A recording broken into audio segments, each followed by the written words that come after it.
जानब शेख। मीरा भाईंदर शहर के आमदार प्रताप सरनाइक ने आज शमशान भूमि और दफन भूमि को लेकर एक प्रोजेक्ट जो है पत्रकारों को दिखाया और पत्रकार परिषद भी ली। और उन्होंने खास बात ये रही कि इस पूरे मामले में शमशान भूमि के साथ साथ जो मीरा भाईंदर शहर के पेट लवर है, जो अपने घर में पालतू जानवर पालते हैं, जब वो मर जाते हैं तो उनके लिए भी अंतिम जो है उसका अंतिम क्रिया के लिए भी एक दफन भूमि का जो है उन्होंने इंतजाम किया है। ये सबसे बड़ी मांग थी मीरा भाईंदर शहर की लोगों की कि पेट लवरों की कि जानवरों के लिए भी एक जो है शमशान भूमि हो, और उसके लिए भी उन्होंने इस बार जो है मीरा भाईंदर शहर वासियों के लिए ये तोहफा लाए हैं। बहुत अच्छी खबर है। आइए जानते हैं मीरा भाईंदर शहर के आमदार प्रताप सरनाइक ने क्या कहा और किस तरह का ये प्रोजेक्ट दिखाया।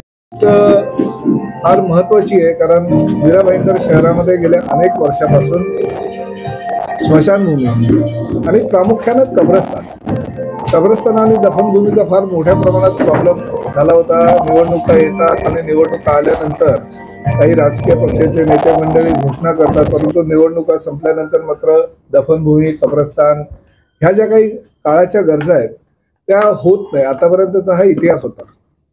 आणि ज्या ठिकाणी हे स्मशानभूमी, कब्रस्तान किंवा दफनभूमी होते त्या ठिकाणी आजूबाजूला, कारण लोकवस्ती वाढली आहे, आताच्या आपल्या ज्या स्मशानभूमी किंवा कब्रस्तान आहे पूर्वीचे आहे त्यावेळेस आजूबाजूला लोकवस्ती नव्हती, त्यामुळे लोकांचा विरोध नसायचा। आताची परिस्थिती वेगळी, आताची लोकवस्ती वाढली आहे, उत्तुंग इमारती झालेल्या आहेत, त्यामुळे आसपासच्या परिसरामध्ये राहणारी लोक अशा प्रकारे कुठलाही जे कचरा प्रकल्प असू द्या, मलनिस्सारण प्रकल्प असू द्या किंवा स्मशानभूमी, कब्रस्तान, दफनभूमी असू द्या, अशा गोष्टींची गरज त्यांच्या घरातल्या लोकांना गरज असताना सुद्धा या गोष्टींना विरोध करतात।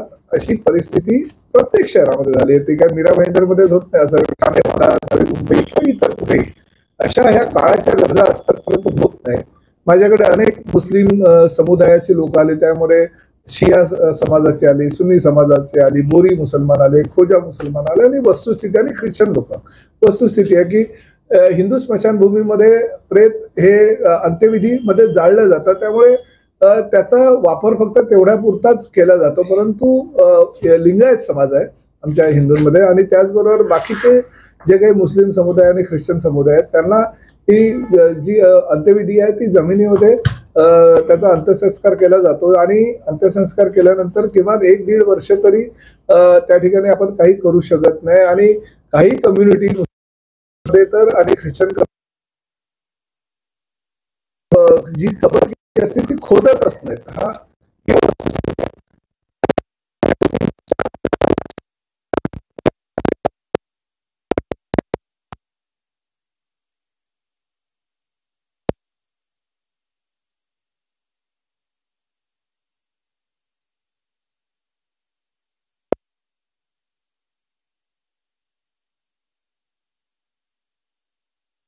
आम्ही निर्मिती केलेली आहे। महत्वाचं याचं म्हणजे ही जागा महानगरपालिकेच्या ताब्यात आलेली आहे। जागा ताब्यात आल्यानंतर त्यामध्ये निविदा प्रक्रिया झालेली आहे, ठेकेदाराला वर्क ऑर्डर पण दिलेली आणि जागेवर कामही चालू झालेलं आहे।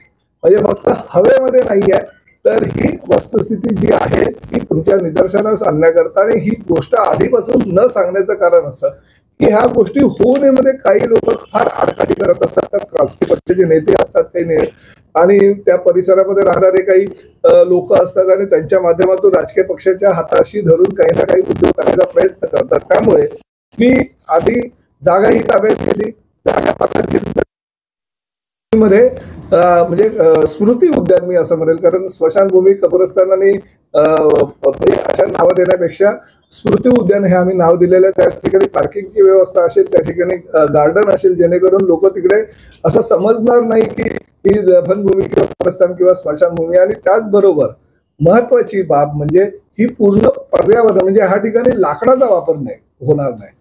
हिंदू स्मशानभूमीमध्ये लाकडांचा वापर होतो, लाकडांच्या वापरामुळे धूर येतो आणि धुरामुळे आसपासच्या परिसरामध्ये प्रदूषण होतं आणि बऱ्याच लोकांचा त्याला विरोध असतो की शहर वाढत चाललेलं आहे आणि करत असताना आपल्याला लोकांची सुद्धा काही गरज आहे त्याकडे लक्ष देणं गरजेचं आहे।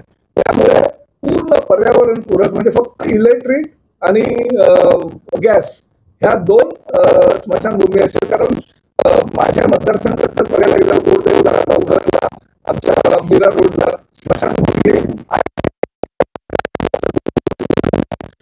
लोकांना त्यांच्या भावना जर असतील की लाकडांच्या माध्यमातूनच अंत्यविधी करायची आहे हिंदू लोकांना, तर त्यांनी त्या ठिकाणी ते जाऊ शकतात. पर्याय आहे.